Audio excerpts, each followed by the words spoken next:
همراه من هستید. من شهزادم و اینجا رادیو دید. قراره با هم کتاب بخونیم، قصه بخونیم و موضوعات مختلف رو تحلیل و بررسی کنیم. اولین کتابی که براتون آوردم کتاب گربه راهنمای ما هست، اثر آقای استفان گارنیه که سرکار خانم مطهره حیدری این کتاب رو به زبان فارسی ترجمه کردن. این کتاب 190 صفحه‌ای در دسته کتاب‌های روانشناسی تطبیقی قرار می‌گیره. کتاب با مقدمه نویسنده شروع شده که قبل از اون شما 2 نامه از طرف آقای استفان گارنیه برای نویسنده کتاب می‌بینید. نامه اول رو خود آقای استفان گارنیه برای خانم حیدری نوشته و نامه دوم رو از طرف گربه‌اش برای خانم مطهره حیدری نوشته. این کتاب اومده به خانم مطهره حیدری کمک کرده که فوبیای گربه‌اش رو حل کنه و ریشه های اضطرابی و ترسی که نسبت به گربه ها داشته رو کامل از بین برده و همین علت اصلی بود که من این کتاب رو مطالعه کنم. و جالبه بدونید ترس منم به طور کلی نسبت به گربه ها از بین رفت و اون حس اضطراب و ترسی که نسبت به گربه ها داشتم رو دیگه اصلا ندارم و باعث شد کاملا دیدگاه من نسبت بهشون تغییر کنه. و همونطوری که از اسم این کتاب پیداست، توی این کتاب گربه برای ما یک راهنماست. گربه بیشتر توی این کتاب یک نماده که نویسنده سعی کرده از طریق این نماد نقدهایی رو که به زندگی انسان‌ها و لایف استایل اونها داشته وارد کنه و گاهن خواسته تلنگر به انسان‌ها بزنه که از گربه یاد بگیرین و این نقاط ضعف رو اینطوری جبران کنین.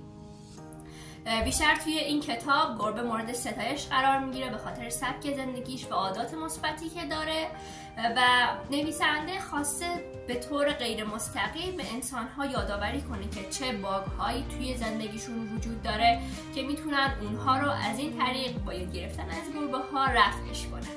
من توی این ویدیو اصلا قصد ندارم که کتابو اسپویل کنم یا قسمت‌هایش رو برای شما بخونم. این بیشتر صرفاً یه ویدیو معرفیه. توی ویدیو بعدی حتما قسمت‌هایی که به نظرم خیلی زیبا هستن و باعث میشه که یه جرقه تو ذهن آدم بخوره رو براتون میخونم و حتما با هم متن کتاب رو تحلیل و بررسی میکنیم. توی این کتاب هر 30-40 صفحه یه بار فکر میکنم یه قسمت‌هایی رو میبینید با عنوان روزی به سبک گربه که نویسنده از اول تا آخر کتاب اومده یه روز گربه رو در نظر گرفته و هر چند صفحه یه بار اومده یه ساعت خاصی رو تحلیل کرده که گربه توی این ساعت چی کار میکنه و اومده گفته که مثلا ای انسان یاد بگیر از این گربه، تو این کارها رو نمی کنی ولی این گربه میکنه و سودش رو هم میبره. به موضوعات مختلفی پرداخته، مثلا ساعت خواب گربه، بعد از اینکه بیدار میشه چی کار میکنه، در طول روز اوقاتش رو چطوری سپری میکنه و خیلی پوینت باحالیه. حتما بعد از اینکه بخونید متوجه میشین که به چه نکات ظریف و دقیقی اشاره کرده نویسنده. در طول این کتاب هم بیشتر موضوعاتی که بررسی شدن موضوعات روزمره و عادی هستن، موضوعاتی که برای زندگی همه انسان‌ها لازمن و اکثرا آدم‌ها اینو نادیدش میگیرن و بعد از اینکه میخونیم متوجه میشیم که چقدر باگ وجود داشته توی زندگیمون، توی لایف استایلمون که بهش آگاه نبودیم. موضوعاتی که بررسی شدن مثلا مثل عزت نفس، اعتماد به نفس، اینکه باید حریم داشته باشه، مثلا آدم برای خودش قدرت نگفتن داشته باشه، استراحت خودش رو اولویت بذاره و خیلی موضوعات گسترده دیگه که بسیار جذابن و بعد از اینکه آدم کتاب میخونه کاملا باهاش انس میگیره و ممکنه که باعث بشه یه تغییراتی توی زندگی نه فوراً ولی حتما ایجاد بشه.